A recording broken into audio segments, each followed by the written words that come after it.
Hey guys, how's it going? Today is beautiful. It's overcast and sort of cool out.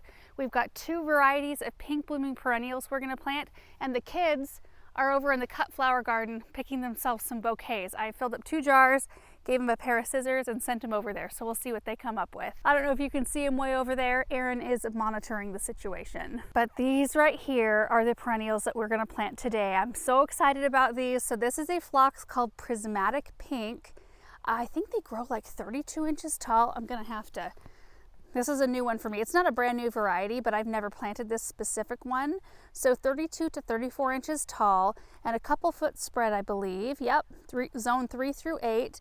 And they're a lot tougher than some of the older varieties of phlox in that they don't suffer from a lot of the fungal issues like, powdery mildew and things like that some of the older ones did. They're not immune. Like, you still want to make sure that they've got good airflow, plenty of sunshine, all of that business, but they're far less prone than they used to be.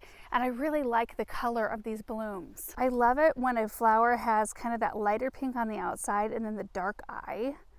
There's just such a glow quality to blooms that have that sort of color variation.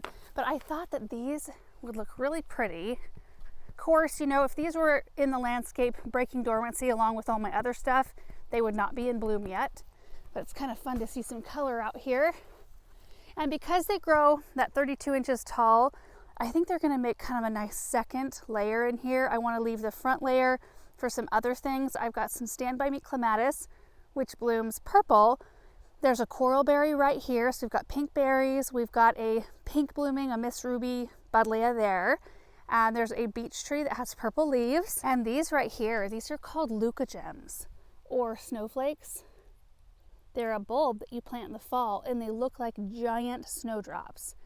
And you can see we have a whole bunch of them out here. They're just thick. In fact, let me go over here. I think they're just so gorgeous. Look at those. And they last for quite a long time in a vase. If you haven't planted any of these, I would recommend them. We also have some tulips that are about ready to open. There's one open right there. They're kind of a soft pink. And this area is about ready to see some new mulch or compost that we're gonna top dress the soil with so it'll look nice and fresh. But I just think that this is gonna look so pretty, and the leaves are a deeper green than what you're seeing around them. I think it's just gonna be a really nice look. Now I want to kind of tuck some in around these snowflakes because those will fizzle up and go away, after they're done blooming. And I kind of want the drift to be, big-ish. But the other one we have back here is a new variety of yarrow for next year, 2025. It's called Firefly Fuchsia. So these flowers come out this really saturated bright pink, and then they fade into a light pink. Oh, I just think they're so gorgeous. And I love the leaves. They're just so airy and kind of fern-like in a way. You don't get that on very many sun-loving perennials. So these will grow about 22 to 24 inches tall and wide. They might get a little bit wider, but they can handle fairly dry conditions once they're established. The pollinators love yarrow. They're always kind of a hub of activity. They like full sun, and they can tolerate poor soil as well. We have a few other varieties of yarrow planted out in the garden. The Firefly Peach Sky is my favorite. Peach apricot colored blooms that fade out to a light apricot. Wonderful for cut flower arrangements and for dried flower arrangements. And that's another reason why I'm so excited to have this bright pink yarrow out here. And there's another new one called Red Pop that we have out in the high tunnel. We're gonna put that in the cut flower garden. So it'll be interesting to see if we can dry some of those bright red blooms for dried arrangements later on. We also have Firefly Amethyst, which is a lighter pink. And then there's Firefly Diamond. Firefly Sunshine we have right over the way, right by the red bud that's in bloom. I don't know if you can see that from here. Anyway, I'm just real excited about the new color here. They actually look really pretty together. I wonder, 22 to 24, 32 to, you know what? Maybe we should find a spot where we can stagger these. Wouldn't that be so beautiful? These are a mid to summer bloomer. Of course, they're way ahead of the game right now, but once they break dormancy here and start blooming on their regular schedule, we won't see blooms at this point of the year yet. And this one blooms early through late summer. Oh boy, here comes Samantha. Let me see. Are you both done with yours? Oh my goodness. Oh my word, yes. Look at that. Great job. I Oh my goodness. I can't. Oh, Benjamin. Look at that. I love the variety of colors. Look at mine. Oh, is that the front? Yes. That is so beautiful. This is the back of it. Uh-huh, the back of it. You know- Oh, and Daddy has a purse. You're the keeper of the purse? Yeah. Oh, that's huge and gorgeous. I love it. We're gonna have to take these inside. You know what? I think I'm gonna bring the plants over here. Oh yeah? I think I'm gonna plant them right next to each other. Oh, sure. They're so pretty. Okay, we planted some Ice Bay roses over here. So we've got some white. Maybe we just carry on with some pink right in this spot. And our surface berry is in bloom as well. That we planted, what, in February? It's looking gorgeous. So I'm gonna work on getting these placed. I think Aaron wanted to aug the holes, right Aaron? I am going to aug. You're gonna aug? And we will give you a tour when we're all done.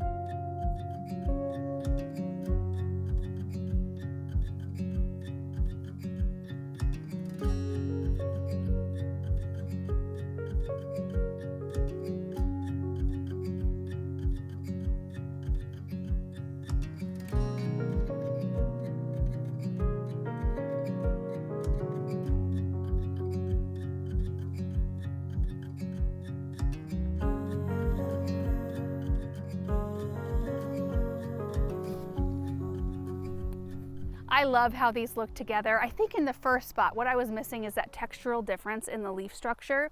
The clematis and the coralberry that were nearby the phlox where I first put it, they all kind of had the similar leaf structure. So they all, I don't know, they just don't contrast each other enough. And these really do. But more than that, I love it when I put something in a fairly large, undeveloped area. Sometimes it gives me a spark and it gives me more ideas of things I want to put around what I just planted. It doesn't always happen that way. Sometimes I plant stuff and I'm like, oh, still feeling uninspired. But right now I know that I'd like a small bluish sort of evergreen in this area. I want a larger shrub kind of right back in here.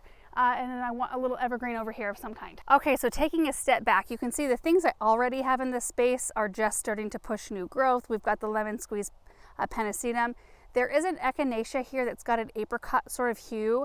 I'm gonna have to wait to see how that one looks when it's blooming to see if it's either one far enough away from these pinks to stay. I might have to be relocating this little small patch, but it might be broken up enough. You know, we've got the Ice Bay rose right in between, so we'll have white blooms right here. And then I left enough space to pop some smaller things like a small perennial geranium or a ground cover of some kind right in the front, so I've got a nice step down in the layers. But we've got 3 Ice Bay. There's one there, and here, and then I've got a Caryopteris that blooms blue, and then putting some sort of small icy blue evergreen in here would be beautiful, especially because there's a dark purple smoke bush here that is leafing out. It looks totally dead, but it's not. I went and checked last night. I drove by it and I thought, ooh, I don't know. I don't know if that one's still alive. And sure enough, there are leaves on it. It's doing this weird like whoop-de-woo though. Like look at this. Like curling branches, super strange. I think I do need to come out here and clean it up big time. Like cut a bunch of those things off.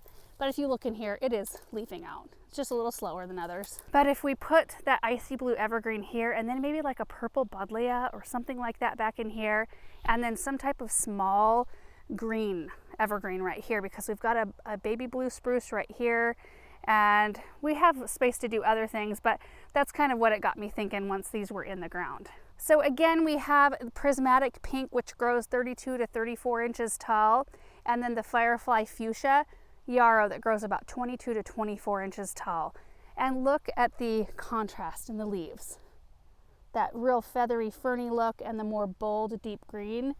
It's just a good look together. And I think the color of the yarrow is mirrored in the darker eye of the phlox. It kind of draws the two together. And I think that is going to be it for today's project. We're just kind of hanging out doing little projects here and there. It's been a beautiful day. It was really windy this morning, so we weren't able to get out until later this afternoon to really get started, but that's okay. We had a lot of work to do inside as well. So anyway, thank you guys so much for watching today's video. I hope you enjoyed it. We will show you updates of this area as the season progresses, and we will see you tomorrow. Bye.